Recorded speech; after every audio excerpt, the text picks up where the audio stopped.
This is your before and after story. Prepare for an incredible career in nursing. At Southeastern College, experience expert hands-on training. Learn real-world skills in our professional lab and simulated settings. And train for opportunities as a practical nurse, registered nurse, or career advancement with our RN to BSN program. At Southeastern College, your future is bright. Visit sec.edu to get started. Empezamos una nueva edición de Café Mercosur, este espacio en el que nos proponemos analizar la realidad de los países de la región con un foco en los aspectos jurídicos. Hacemos este programa desde Rosario, Argentina, quien les habla, Osvaldo Di Princio, y de San Pablo, Brasil, Ramiro Cayano Blanco. Estamos aquí en el programa 281 de Café Mercosur. Estamos hoy lamentablemente hoy Osvaldo no puede estar porque el papá lo internaron, le deseamos una recuperación pronta y un gran abrazo al papá de Osvaldo, que yo lo conozco, es una persona entrañable, pero estamos con Pablo Muñaini. ¿Qué tal, Pablo? ¿Cómo te va? Hola, buenas tardes, ¿cómo están? Muchas gracias por convidarme. No, por favor, gracias a vos por acompañarnos. Y vamos a estar hoy con una invitada especial, con Úrsula Asta, que es una periodista, miembro del Observatorio del Ministerio de Género, ¿no, Úrsula? Sí, trabajadora también estatal. Bien, perfecto. Que estás en San Pablo, estás visitándonos justamente por las elecciones en Brasil, ¿no? Claro, exactamente. Bueno, vinimos a cubrir para Radiográfica, del medio en el que soy parte. Radiográfica es un medio que funciona como una cooperativa en la ciudad de Buenos Aires, en Argentina. Desde ahí, bueno, está emplazado en una empresa recuperada por sus trabajadores desde el año 2003. Somos, bueno, un colectivo de dirección que llevamos adelante, gestionamos ese medio, y a la vez somos parte del Foro Argentino de Radios Comunitarias. Así que desde ahí vinimos también en la primera vuelta y ahora en la segunda vuelta para seguir las elecciones aquí. Bueno, la primera pregunta que ya te voy a decir, como estuviste en la primera vuelta y estuviste un poco donde se cocina la cosa, donde se corta el bacalao, ¿qué impresiones tenés de la primera vuelta ahora? No del día de las elecciones, porque el día de las elecciones será mañana, pero de la previa del primer turno a la previa de ahora. ¿Qué impresiones tenés? Bueno, sabes que muchas salidas al aire, algo que nos preguntaba mucho es cómo está acá la calle, qué es lo que dice la gente, qué es lo que está opinando la militancia también. Y lo que me pasaba durante la primera vuelta era que en los días previos, quizás lo que nos pasa también en Argentina, es que la política está muy presente, incluso aunque no hablemos de política partidaria, cuando uno va a comprar, ¿no?, el precio de los alimentos, hay una discusión política muy candente.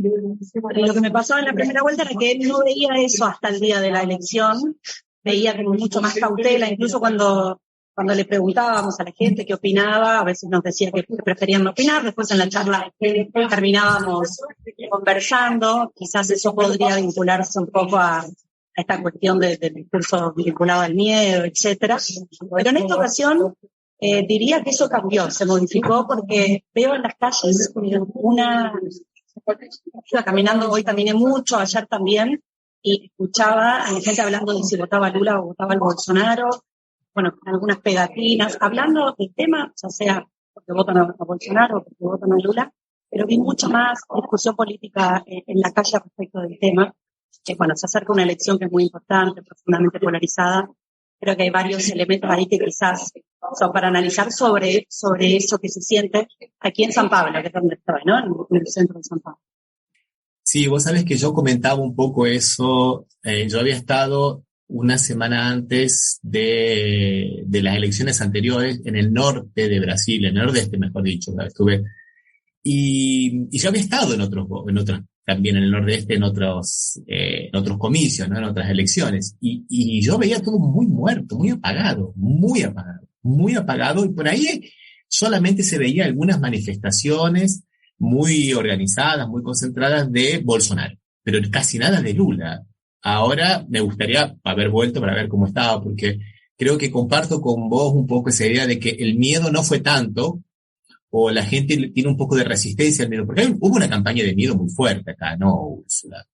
Bueno, hoy estuvimos en la conferencia de prensa que brindó Lula desde un auditorio del sindicato bancario acá, la previa a hacer el cierre de campaña que se hizo por la Avenida Paulista.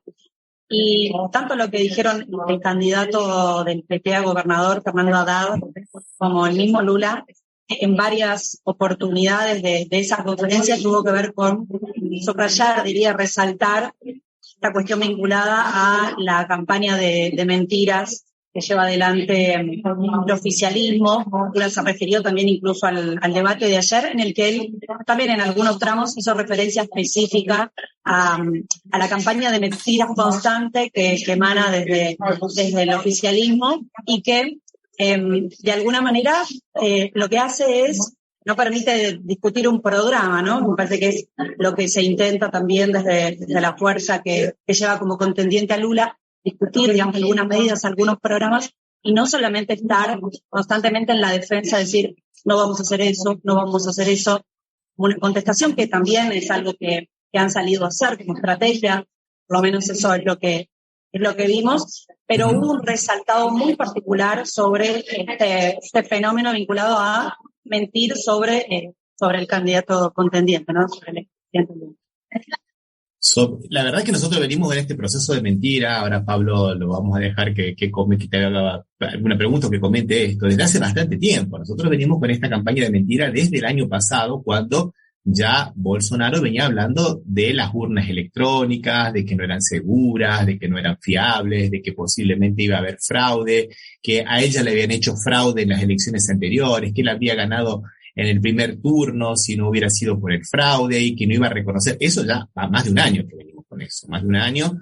Y las urnas electrónicas acá funcionan desde el año 96 y hay un periodo que se puede, digamos, verificar los códigos fuente de las máquinas y hay muchísimas veces se hace, bueno, los partidos políticos son responsables de eso. Así que es medio mentiroso, ¿no? Decir que no funciona cuando el mismo partido al cual él pertenece debería haber tomado recaudos. O sea, pero bueno, es una campaña que nos viene marcando la agenda desde hace un año, ¿no, Pablo?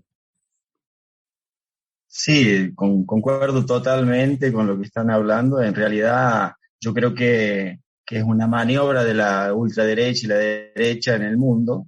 Fake news, mentiras, la verdad. Le ponemos la palabra fake news, son mentiras. Tenemos que hablar en nuestro idioma. Y bueno, es la línea Trump, Bolsonaro, Macri en Argentina. Entonces yo quería preguntarle a Úrsula si podía transmitir, a pesar de que yo sigo bastante los medios argentinos, pero sería importante compartir acá con mucha gente que ve el programa de Ramiro, cómo están los medios de comunicación argentinos, que sabemos que prácticamente es un monopolio. Esos medios, cómo están transmitiendo las informaciones. Muchas mentiras, si vos comparás con lo que has visto acá en Brasil, la realidad de Brasil, la realidad, digamos, del Frente Amplio que ha formado Lula, comparado con lo que ellos comunican. No sé si me fui claro.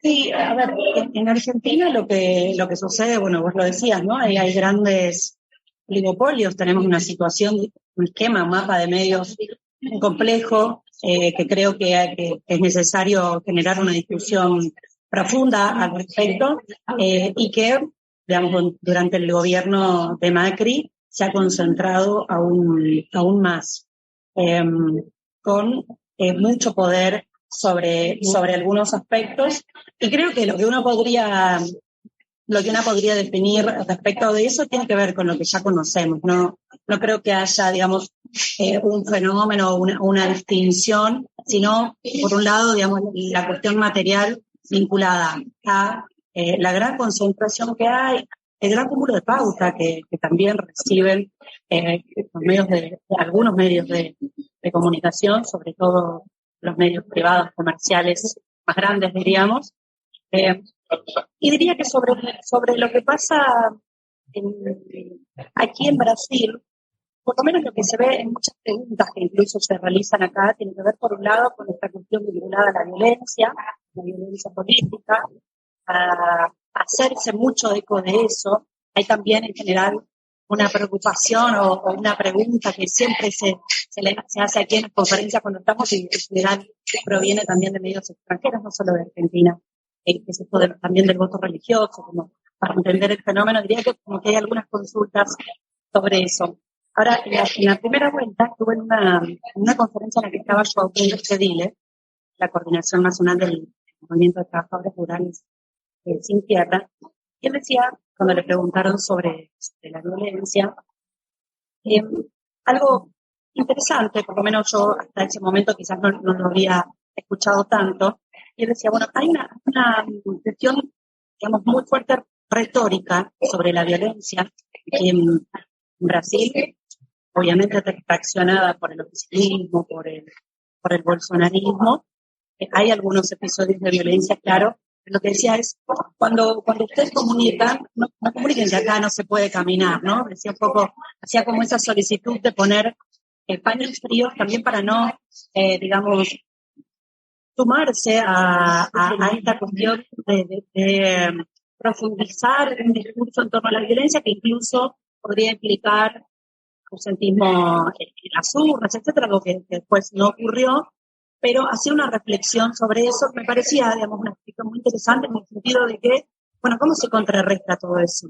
Bueno, algunas creemos que es justamente con participación, con organización, ¿no? Es decir, no retirándose, sino justamente nutriendo los espacios, las calles, la participación política. Así me parece que esa es una reflexión interesante sobre cómo contrarrestar aquello que los medios de comunicación, o algunos medios de comunicación, fogonean mucho. Y también hay aquí muchos medios de comunicación, diríamos en términos de Argentina, populares, comunitarios, en algunos casos digitales, que tienen también que ver con el pueblo, parte del pueblo brasileño organizado.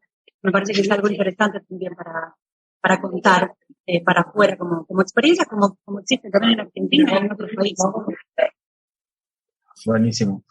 Sí, así es, Úrsula, tenés toda la razón. En realidad, acá la verdadera tarea que realizan los medios contrahegemónicos, los blogs principalmente, es una tarea titánica, te digo sinceramente, porque en Argentina más que mal todavía hay algunas cosas que producen algún tipo de envidia entre los comunicadores populares de acá. Yo estoy en un movimiento que es el Barón de Tararé, que es justamente por la democratización de los medios de comunicación, y ellos suspiran, pues, si tuviéramos un Página 12, por ejemplo, que acá prácticamente esas cosas no hay, o un C5N, o aún hasta los canales del Estado, tipo Encuentro, Paca Paca, que aún en la época de Macri siguieron funcionando muy bien, pero acá la tarea titánica que hacen los blogs fueron fundamentales, principalmente para desarmar todo lo que fue el operativo de la Lavallato, ¿no? Que fue realmente muy, pero muy interesante. Un tema muy interesante, eso algún día lo tendríamos que charlar así específicamente, Úrsula, porque es un tema, yo sé que es de tu métier, que eso, que vos estás muy comprometida con la democratización de los medios de comunicación, ¿no, Úrsula?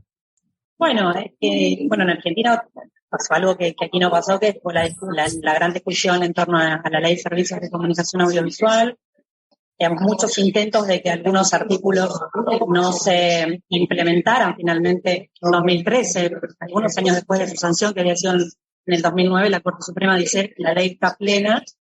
Sin embargo, digamos, con la página del día siguiente, conocemos esos 3 decretos de Mauricio Macri, ni bien asume el gobierno, se desarman artículos fundamentales de esa ley que tiene que ver justamente con la concentración mediática, y también enormes desafíos, que si bien en algunos se avanzó, tenía que ver con esta cuestión vinculada, si quieren cerramos con esto, pero el 33% del espectro radioeléctrico para medios privados comerciales, el 33% para los medios públicos y el 33% para los que diríamos sin fines de lucro, ¿no? O los privados no comerciales, sin fines de lucro, donde entra, por ejemplo, el medio de comunicación en el que estoy yo, en radiográfica, y muchos otros en el país. Ese proceso acá no existió. De todas maneras, más allá de los blogs y los medios digitales, también hay algunos otros, ¿no? Brasil de Fato, Sí. que tienen un interesante trabajo también. Úrsula, te propongo que escuchemos una pequeña canción de 1 minuto y medio para tomar un cafecito, un vasito de agua, y después seguimos. ¿Qué te parece? Quem somos nós? Somos aqueles que suportaram as injustiças, perseguição, fake news, violência e não desistimos. De mãos dadas, cabeça erguida, seguimos em frente. E mais gente chegou para aumentar nosso time. Aumentar a esperança. Podem chegar, cheguem mais. Aqui tem lugar para todos que querem amor, democracia, paz. Falta muito pouco pra gente vencer o mal, vencer o ódio. Falta muito pouco pra gente ser feliz. Porque essa eleição não vai apenas decidir o presidente. Vai decidir o Brasil que queremos ser amanhã.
Estás escuchando Café Mercosur. Somos Latinoamérica, no lo olvidemos nunca más. Somos Latinoamérica, no lo olvidemos nunca más. Somos Latinoamérica. Bueno, y volvemos aquí con Úrsula, y estábamos comentando antes del programa que estuviste en la campaña, en el último acto del cierre de campaña, ¿no, Úrsula? ¿Cuáles fueron tus impresiones acá en San Pablo fue, no? Sí, aquí en la Avenida Paulista, donde estoy acá cerquita, terminó hace un rato nada más el cierre de campaña de Lula, estaba con su candidato a vice Gerardo Alckmin y con Fernando Haddad también, el candidato a gobernador, en una actividad que fue muy grande. Te digo que en el cierre de campaña de cara a la primera vuelta también hubo una caminata aquí en la Paulista y después por calle Augusta, que si bien había gente, diría que hoy había mucha más gente que en esa ocasión. Se veía mucha más cantidad de personas. De hecho, bueno, eran varias cuadras aquí. La Paulista, para quien no conoce, es una avenida bastante ancha, así que completarla implica, digamos, una gran cantidad de personas. Estaba Lula va como en una suerte de carrito, ¿no? Así que ahí estaba él saludando. Y bueno, fue algo interesante de escuchar aquí. Las movilizaciones son muy de música, de baile, ¿no? Tienen una cuota muy alegre, también como característica, además de muy vívidos colores también. Así que ese fue un poco el escenario. Bueno, en Argentina la cámpora también moviliza con mucha conga, ¿eh? En Argentina hay mucho bombo, ¿no? Bombo sindical, hay mucha redoblante, digamos, como característica, y el choripán. Acá, digamos, eso es otro el ambiente, ¿no? pero parecido en otro sentido, ¿no? Diferente. Más carnavalesco. Más carnaval, o sea, que era como un carnaval. Sí, eso es lindo, es muy lindo, es una muy energía lindo. Impresionante. Muchísima energía, sí. Contagia. Estaba Pepe Mujica, ¿no? Por lo que sé, estaba Pepe ahí. Sí, estaba Pepe Mujica, que estuvo con Lula más temprano cuando dio la conferencia de prensa a la prensa. De hecho, en adelante se paró Mujica, salió con Lula, estaba delante de todos, no tomó la palabra. pero sí estaba ahí, y después estuvo también acompañándolo en esta caminata. Sí. Y estuviste en una rueda de prensa que se hizo después con los candidatos. ¿Cuál fue la impresión? ¿Qué fue lo que se comentó anoche? Lula, ¿qué dijo del debate de anoche, Lula, por ejemplo? Anoche, para los que no saben, fue el debate más importante, estamos como si todo el mundo supiera, ¿no? Anoche fue el debate entre el candidato Lula y el candidato Jair Bolsonaro en la Red Globo, que supuestamente es el debate más importante, el que puede llegar a cambiar la idea de voto de alguna persona, supuestamente. ¿Y qué comentaba Lula al respecto, Úrsula, en esa... Bueno, ayer sí vimos el debate, yo estuve viéndolo, con un grupo de militantes también. Acá hay que decir, para quienes no conocen, el debate se mira como un partido de fútbol, ¿no? Eso es, digamos, una característica, por lo menos muy, muy particular, la que yo no conocía. Me pasó a conocerlo en la primera vuelta y lo mismo ahora, que se ve de esa manera. Me parece que Lula estuvo bastante sólido, ¿no? En algunos casos incluso pidió disculpas, hacía un poco eso frente a la cámara, mirando a la cámara, por lo que estaba diciendo Bolsonaro, pero tuvo oportunidad de hablar, sobre todo cuando elegían los temas. Bueno, el que eligió fue el del combate al hambre y la pobreza, ¿no? Que es parte, me parece, de su eje medular de la campaña en torno a aquellas medidas que como desafío un eventual gobierno de Lula tiene que llevar adelante para poder revertir la situación de gran crisis económica, política, que atraviesa Brasil. Él tomó ese tema. Me parece que manejó bastante bien los tiempos, porque en algunos casos incluso finalizaba, ¿no? Los bloques son como temáticos.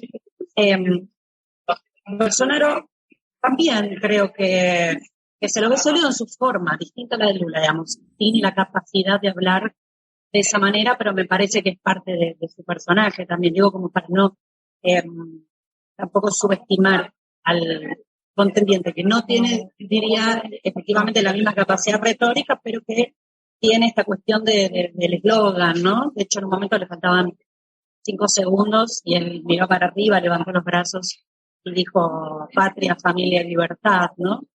Tiene, digamos, otra característica. Habrá que ver, digamos, qué es lo que eso interpela. Evidentemente un sector interpela, así lo plantearon las firmas en la primera vuelta, pero me parece que Lula tuvo un buen debate.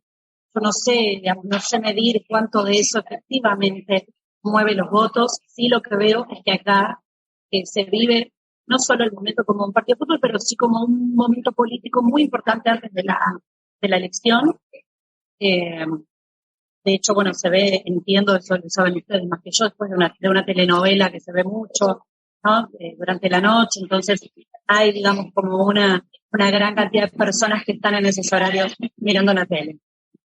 ¿Vos lo viste, Pablo, el debate? Yo les confieso que yo no lo vi el debate, ¿eh? Yo lo vi porque siempre veo los debates, la parte principal, el inicio. Depende cómo comienza, ahí continúo o no. En el debate anterior, que fue de la red de Bandeirantes, comencé a verlo y no conseguí terminarlo, porque realmente no se discutían proyectos, ¿no? O sea, Lula quería proponer, quería traer a la discusión los programas, los proyectos. Los dos han gobernado el país. Entonces, teóricamente, los dos deben conocer la realidad del país, claro, en tiempos diferentes, pero sin dudas podrían tener soluciones y demás. Y siempre fue propositivo Lula. Y el contrincante, claro, es una estrategia de él, tentando boicotar todo el tiempo. Entonces, y no lo vi muy bien a Lula en aquel debate. En este debate concuerdo totalmente con Úrsula. Los tiempos, los medí, los seguía mucho, los gestos, y noté bastante gestos de nerviosismo de Bolsonaro. Es que como uno los va viendo, va acompañando, uno consigue percibir, los conoce, entonces percibe algunas diferencias, y Desde mi punto de vista, yo me quedé muy conforme con la participación de Lula. Yo les cuento, porque ustedes sepan más o menos cómo funciona acá en Brasil y para que se entienda lo que dijo Úrsula, de que se vive como un partido de fútbol. Yo no lo vi al debate por una cuestión de salud, ¿no? Por una cuestión de que no me puedo poner muy nervioso, me tomé un calmante y no lo vi. Pero a medida que yo escuchaba los gritos de los vecinos, entraba en el Twitter y en los blogs para saber si había pasado algo, si habían soltado alguna bomba, alguna cosa, digamos, fuera de lo común. Pero porque claro, los vecinos anuncian por ahí si pasa algo, no pasa nada, porque es eso, como un partido de fútbol, Úrsula, ¿no? Claro, sí, se vive como un gol cuando, bueno, en este caso donde está yo, cuando Lula dice, da en el punto sobre alguna cosa y se abuchea a Bolsonaro. En otros momentos realmente se vive como un partido de fútbol, y no sos la primera persona que me dice no lo voy a ver por mi salud. Sí. Entonces, evidentemente eso también remarca justamente que se vive como un partido de fútbol, efectivamente. Es que posiblemente se reviven muchas cosas. Las elecciones de mañana acá para Brasil, viste, Úrsula, son muy, pero muy importantes. Yo recuerdo a todos mis compañeros del posgrado en la universidad que se fueron de acá de Brasil, a profesores que se fueron de acá de Brasil, por causa de lo que era la cuestión de esta persecución de Bolsonaro, ¿no? Entonces, moviliza mucho. Mañana es muy importante para Brasil esto, pero vos, desde tu punto de vista, Úrsula, y para Latinoamérica, ¿qué te parece? Para Argentina en especial. Porque una de las cosas que a mí particularmente me asustaría mucho de que gane Bolsonaro, y ya te dejo que respondas esta última pregunta, Úrsula, discúlpame, es que todas estas malas artes de Bolsonaro, si mañana gana, quedan validadas. Entonces es, digamos, abrir la caja de Pandora. Es el vale todo electoral para todos los países.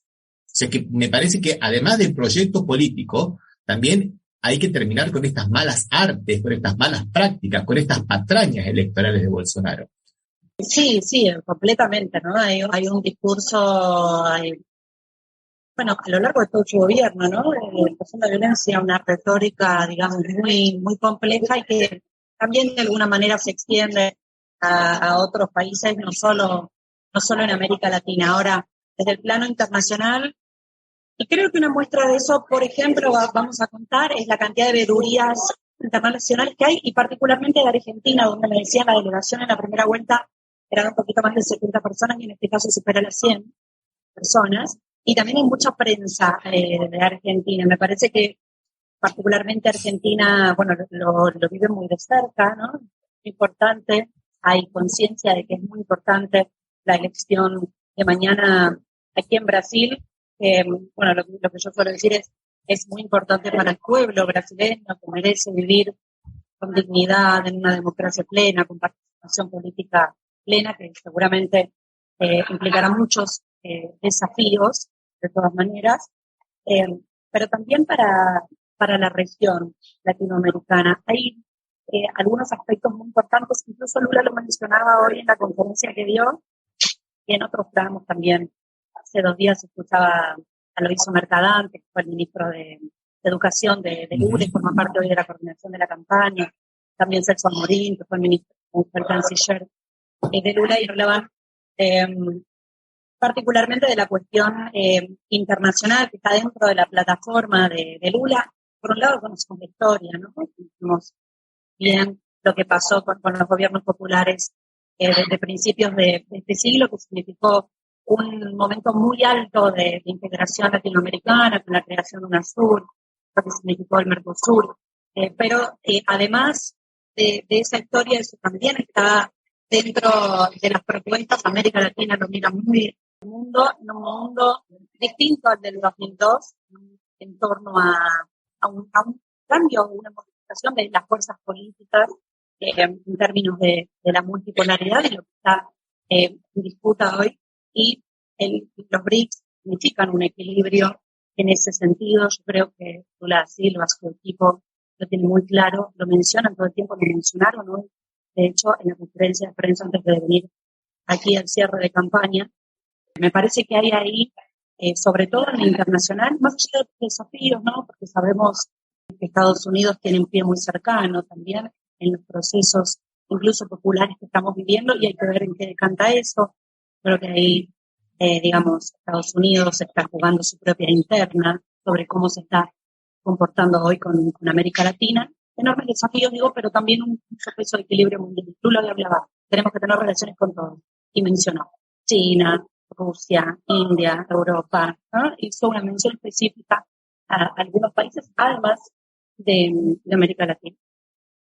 Mira, justamente acá Cristian Sales nos está comentando. Cristian Sales es un amigo acá del programa y que hace otro programa que se llama Conexión Yaperí, que hicimos un video muy fuerte mostrando, digamos, a Bolsonaro, que estaba elogiando a Stroessner, un pedófilo, y justamente con la idea de esa frase terrible que dijo, ¿no? Pintó un clima, hubo feeling con niñas de 14 años, ¿no? Que eran venezolanas. Primero las trató de prostitutas porque se pintaban, y después dijo que hubo feeling, o sea, pintó un clima aquí en portugués, como en una clara alusión pedófila. Está diciendo que la diputada Carla Zambelli, que no es trigo limpio para nada, es una ex-FEM, digamos, entrenada en Ucrania, que cuando viene acá a Brasil, te comento, Úrsula, se convierte en moralista. Primero feminista, FEM, después de un año se cambia de ideología, se hace ultraconservadora,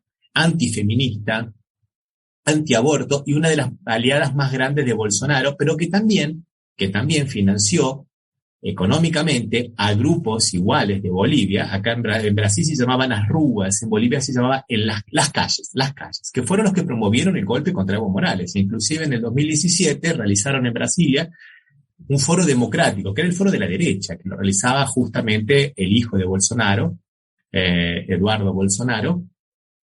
Y ahora, ¿qué es lo que hizo Carla Zambelli? Según nos comenta la última noticia de Cristian Sales, sacó ella y la amiga, la que eran socias, digamos, pero las dos eran FEM, Sara Winter, la que te acordás, Pablo, la que andaba en la Plaza de los Tres Poderes el año pasado con la marcha de las antorchas y tirándole fuegos artificiales a la Suprema Corte de Justicia. Antorchas, fuegos, ¿les parece algo parecido con lo que pasó en Buenos Aires hace 2 meses atrás, no? Con las antorchas que le tiraron a la Casa de Gobierno. O sea, la misma metodología. Que le sacó una pistola a una persona en la calle en San Pablo. O sea, están queriendo de alguna manera llamar al lío, ¿no? Llamar a cosa. Dice que Carla Zambelli no especificó cuál es su permiso para portar armas, ¿no? Pero bueno, son gente peligrosa. Y hay gente del riñón de Bolsonaro. Cuando se hizo ahora el día 8, que se hizo el Sirio de Nazaret, que es un evento multitudinario, tal vez el evento occidental religioso más multitudinario que haya, que se están viendo para, Bolsonaro entra con una corbeta, porque es terrestre y fluvial, ¿no? Y entra con una corbeta escondido, el arzobispo no sabía nada, y hace un evento político el día 8. ¿Y quiénes estaban al lado? Justamente esta diputada Carla Zambelli y otra diputada igualita, también de extrema derecha, Bia Kicis, las dos, que hacen un candidato con 2 diputados usando un bien del Estado, como una corbeta de la Armada, para un auto proselitista. Difícil, ¿no, Úrsula, no? Este puchero que se está cocinando, este guiso que se está cocinando acá en Brasil. Sí, bueno, de la primera vuelta Bolsonaro ha tenido como un repaso de la información, una buena elección en la Cámara de Diputados, en la Cámara de Senadores y bueno, también en las gobernaciones, aunque algunas se disputan también mañana. Yo, me parece que hay que tener cautela, que eso lo decía, ¿no? Todos los sectores militantes en torno a eso, pero, en algún punto uno también es optimista en el sentido de que creo que una victoria de Lula y llevando adelante un gobierno que permita revertir también la situación económica, social, implica, grandes modificaciones que podrían, si eso fuera así, al menos mitigar una parte de este fenómeno que ha mostrado una base electoral fuerte. Es decir, no creo que esté perdido, no creo que esto, no tenga movimiento, que sea así, que, permanezca en este nivel de votos o de actividad, o que necesariamente tenga que crecer. Me parece que se puede desarmar a través de una política interesante, de la participación política. Esperamos, ojalá que eso sea lo que pase en 2023 para adelante.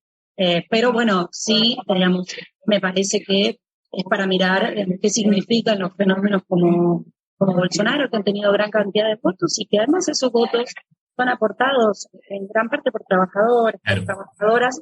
Ahí hay que dar una profunda discusión sobre qué hay que hacer en este momento, ¿no? En esta etapa en la que vivimos, en la cual, digamos, hay una situación económica mundial de mayor concentración, de pauperización de la vida, que se da también en la Argentina.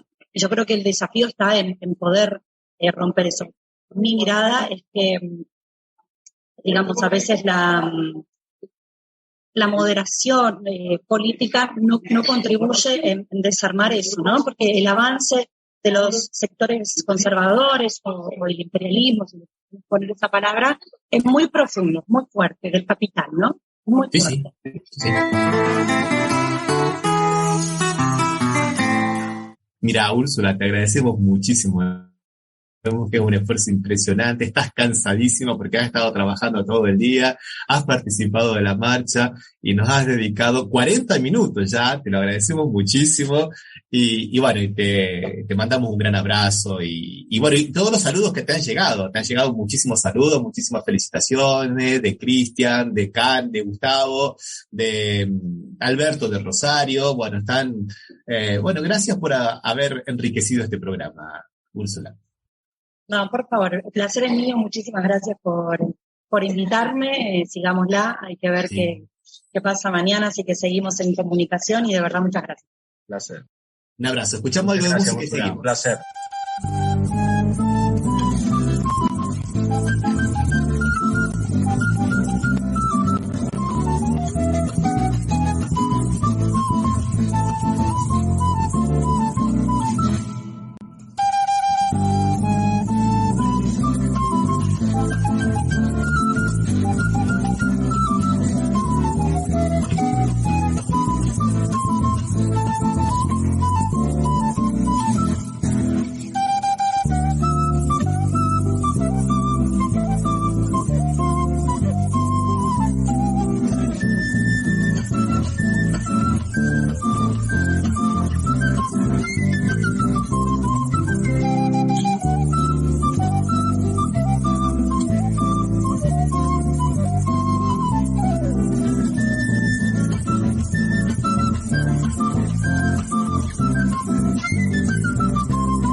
Estás escuchando Café Mercosur. Somos Latinoamérica, no lo olvidemos nunca más. Somos Latinoamérica, no no lo olvidemos nunca más. Somos Latinoamérica. Y bueno, estábamos viendo ahora esta cuestión de este tentado, sacó un arma a... Sí, Zambelli. De la Carla Zambelli le sacó un arma justamente a un militante del Partido de los Trabajadores. O sea, es algo bastante grave, ¿no? Porque hubo anoche ahí cerca de tu región, Pablo, a una periodista de la CNN en Florianópolis también le rompieron la cabeza, pobre mujer. Le rompieron la cabeza. Pero eso está pasando, Ramiro, a nivel general, es diario. Nosotros nos enteramos de 1% de lo que está pasando. Y antes de la diputada Zambelli, antes de sacar el arma, un militante también bolsonarista primero fue el que sacó el arma. Lo corrió y ellos se metieron dentro de un bar, de un boteco, como se llama aquí en Brasil, y ella venía también después con el arma y entró dentro del bar, y bueno, intentando calmarla. Y bueno, ella dice que fue agredida y demás. Y hay un video que está totalmente muy, muy bien filmado, de que en verdad ella se tropieza sola, y ahí con la bronca, seguramente, entre la discusión política y me tropecé, comenzaron a correrlo al militante del Partido de los Trabajadores, y bueno, ellos se refugiaron dentro del bar. Mismo así, como entraron con el arma empuñada, como vos mostrás ahí en la foto, había gente en el bar que salió corriendo por miedo, ¿no? Por temor. Gracias a Dios no hubo disparo. Sí, una cosa que es interesante, que habría que darles lecciones aceleradas desde el jardín de infantes a la derecha, pero no solamente a la derecha, ¿no? Pero principalmente a la derecha, especialmente a la derecha brasilera, es lecciones de proporcionalidad.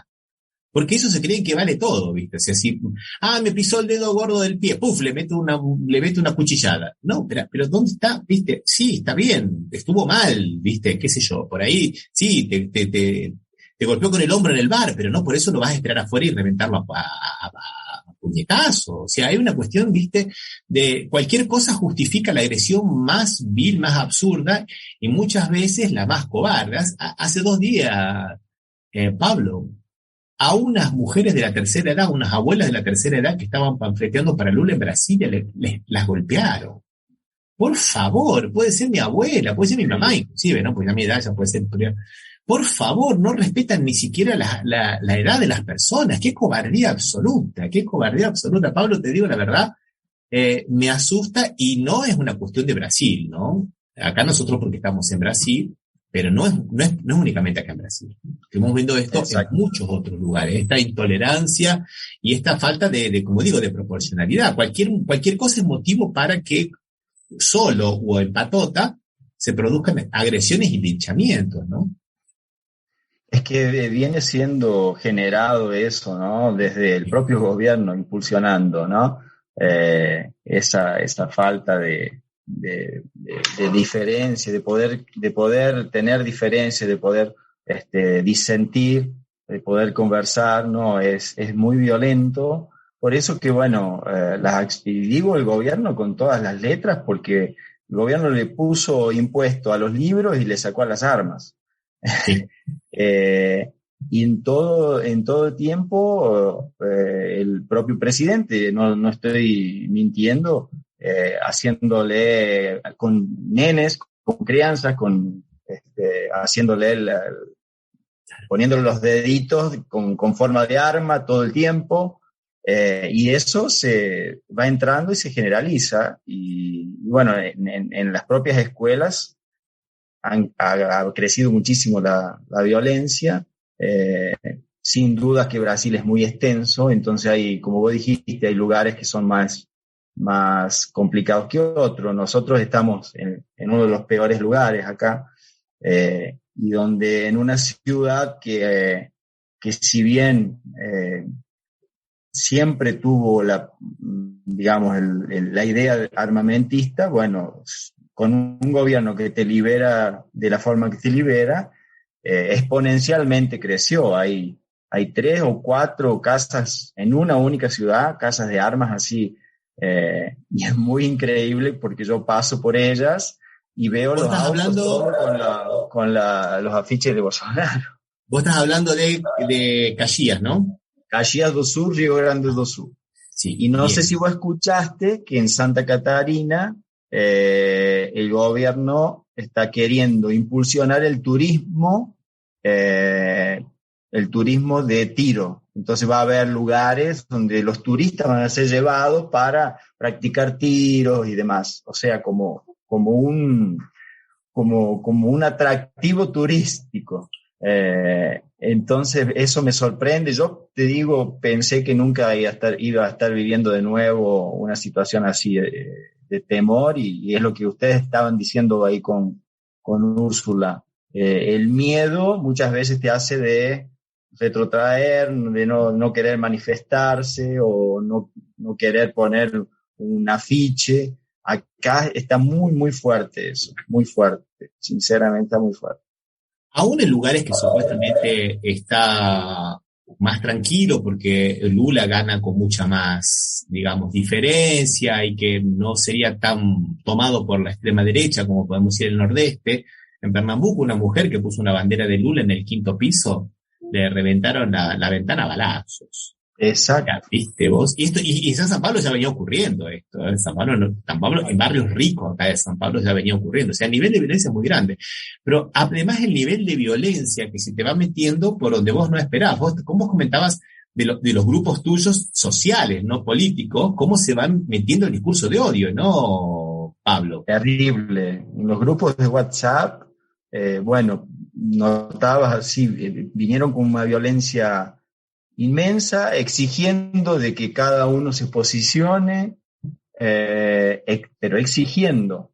Y eran grupos que habíamos dicho de no hablar de política o para no crear ningún tipo de constreñimiento. Y mismo así, no, ellos vinieron con todo y dice, bueno, esa regla acabó a partir de hoy. Eso te estoy hablando cuando terminó la elección del primer turno. Si esa regla acabó, ahora nosotros tenemos que ir atrás para revertir la situación. Y ahí vos veías del grupo algunos que apoyaban todo eso y nosotros callados, porque realmente no podíamos creer. Entonces es triste porque para quien defiende la democracia y ha costado tanto, ¿no?, de volver, hay que construirla y hay que evoluir con eso. Y al contrario, ahora estamos retrocediendo con esto, con esos 4 años fueron de terror, y espero que mañana sea el fin, sinceramente, a pesar de que va a ser duro, ¿no? Pero va a ser algo constructivo para, ¿no? Entonces hay que ganar mañana, hay que ganar. Y aquí Alberto nos comenta que el odio al que no piensa igual está fogoneado, impulsado, propiciado y puesto en práctica por las derechas en todo el mundo. Y yo creo que sí, que es verdad. Concuerdo. O sea, y no, vos sabés que yo me acuerdo hace unos años atrás, hace unos 4 o 5 años atrás, en un lugar que vos conocés, que es en Córdoba, en Argüello. Mi hermana vivía ahí en Argüello y tenían el grupo de WhatsApp del bar de la cuadra, ¿no? Entonces, entre ellos hacían supuestamente vigilancia colectiva. Y en la esquina había, sentadito, estaba un hombre, no estaba muy bien vestido, pero tampoco, ¿viste? Y llamaron a la policía para que se lo llevara. Que la policía vino y se lo llevó. Y todo el mundo festejando, tenemos un facineroso menos, y era un albañil que estaba esperando al dueño de la casa, que el dueño de la casa se fue de vacaciones y se olvidó que había contratado al albañil. Entonces un pobre trabajador y todo el mundo aplaudiendo, ¿viste? Y yo decía, ¿qué locura es esta? No. ¿Qué locura es esta? Una persona porque no está supuestamente bien vestida, y era un albañil, estaba sentado, no estaba en ninguna actitud sospechosa, en el famoso merodeo que le dicen, ¿no? Sí. Y digo, ¿qué locura es esta? ¿Qué locura es esta, no? Sí, de terror. Yo te comento, tuvimos un asado entre los papás bueno, mi hija tiene algunos compañeritos en la escuela y bueno, decidieron hacer un asado y yo medio que no participaba porque significativamente había personas bien pesadas, digamos, tan con los ánimos y los emocionales muy, muy pesados. Y bueno, decidí ir por esa cuestión de no retraer, de querer enfrentar las cosas y demás. Y uno llevó una cuchilla enorme para cortar la carne y con la cara de Bolsonaro y decía Bolsonaro, ¿no? Y en un momento yo estaba hablando en la parte de atrás y la cuchilla quedó clavada en la tabla donde estaban cortando la carne y justo yo estaba detrás, ¿no? Hablando con otra persona. Bueno, sacaron una foto y la persona que sacó la foto me lo mandó directamente a mí, no en el grupo de todos los padres. ¿Me entendés? Entonces, medio que puede ser un chiste más pero, así. pues, pero un chiste que mete miedo. Porque si lo hubiese puesto en el grupo, claro, ok, hasta que puede ser un chiste, pero me lo mandó directo, ¿viste? Sí. Sí, entonces, y eso que yo no estaba hablando de política, porque digo, no quiero crear conflicto, ningún conflicto. Acá Emilio Miranda nos manda una nota humorística, que un comentario humorístico para distendernos un poco, dice que Carla Zambelli se irritó al cantar español. Muy ocurrente, Emilio, muy ocurrente. A veces, bueno. Y después tenemos la red de Transistor que dice que hay que votar el 13 acá, ¿viste? Tenemos troll también. Estamos bien en nuestras transmisiones que no se nos están infiltrando los trolls acá. Vamos. Camilo, ¿sabes que acá en el sur se elige gobernador también? Vi el debate terrible entre Leite y Onyx. Y Onyx, el debate fue fantástico, pero después de haberle cambiado el audio y poner el audio del Chavo del Ocho, a ver, coméntalo, Pablo, porque fue fantástico. Fue impresionante, fue muy bueno. Y el último debate también, el anterior a ese, fueron los memes que hicieron con el Chavo, ¿no? Pero el último fue exactamente parecido, con otros asuntos, y bueno, realmente Eduardo Leite fue fantástico estratégicamente, yo no soy del partido de él ni nada, pero hay que elegir, uno no puede abstenerse, y el voto va a ser para él, sin duda. Pero uno es un candidato de centro derecha, Leite, y el otro un candidato de extrema derecha, que fue Onyx. Y solo para que se sepa de que estamos charlando en el debate, 8 veces le preguntó el candidato Leite, porque el otro le criticó, bueno, porque usted hizo un plan de refinanciación de la obra pública que ha endeudado a la provincia, al Estado. Bueno, ¿y cuál es su plan? No lo voy a comentar. 8 veces le preguntó, bueno, ¿cuál es su plan? No. Es mejor que el de usted, pero ¿cuál es? No le voy a decir, pero tiene que decirlo. 8 veces. Sí. Ahí le pusieron el audio del Chavo del Ocho cuando dice el profesor Girafales, le pregunta, bueno, Chavo, si tengo 4 manzanas y me como una, ¿cuántas me quedan? Y Chavo tampoco le responde porque no sabe la respuesta, ¿no? Fue muy, pero muy bueno. Muy, pero muy bueno. Bárbaro. Y ahí lo desenmascaró a Onyx, ¿no? No tiene programa. Él es un candidato que vino colgado de Bolsonaro, ¿no? Colgado de Bolsonaro. Fue 4 o 5 veces ministro, pasando de ministerio en ministerio porque es un incapaz total. Entonces, no tiene programa. Y ya para ir cerrando, vamos a ver también lo que ha pasado acá en San Pablo con este hecho lamentable, ¿no? Del día 17, que hicieron un factoide en el contexto de que supuestamente Lula estaría asociado a una pandilla criminal acá de San Pablo. Y un atentado al candidato. Claro. Ahí el candidato va a un barrio, a una villa, a una favela que es bastante pacífica, Paraisópolis, que es bastante pacífica. No es un lugar muy violento. Inclusive van a un evento casi fuera de agenda, porque lo agendaron con 10 horas para una agencia, para una campaña tan dura como la que está habiendo acá en San Pablo, también por la elección en la gobernación, es poco tiempo, y ahí inventan de que hay un tiroteo y que habría un atentado contra este candidato. Entonces este candidato, supuestamente, de acuerdo a la narrativa de las primeras horas, que duró apenas 6 horas, sería una víctima de estas pandillas criminales a mando de Lula. Y después resultó que no era absolutamente nada de eso, y no solamente eso, sino que se descubrió que había 2 agentes de la agencia de inteligencia brasilera al servicio de un candidato a gobernador de una provincia, solo porque es el candidato de Bolsonaro, que fue ministro de Bolsonaro. ¿Qué hace? Exacto. Agentes de la agencia de inteligencia al servicio de una campaña electoral? O sea, es el uso de la máquina, esto es la máquina pública, esto es, digamos, es terrible. Todo esto es terrible. Y bueno, y en esa payasada acabaron asesinando, todavía hay que descubrirlo, a un joven de 28 años. Que no estaba armado. Que no estaba armado. Inventaron un tiroteo que no existió. Y qué locura. Bueno, eso, en el debate eso salió, y él no, y el candidato Tarcisio de ultraderecha no consiguió responder absolutamente nada. No consiguió. Lo peor, Ramiro, lo peor que fue después, y pidió que apagaran el video. Sí, claro. Donde estaba todo filmado. Lo cual constituye un delito de obstrucción de la justicia. Sería un delito, viste, que para los que defienden la legalidad como ellos, justamente, viste, obstruir la justicia, ellos que son tan amigos de la Policía Federal, que son tan amigos de bandido bueno y el bandido muerto y todo ese tipo de cosas, cometiendo delitos. Así, viste. Terrible. Y el que le dijo eso fue el agente de la BIN, de la Agencia Brasilera de Inteligencia.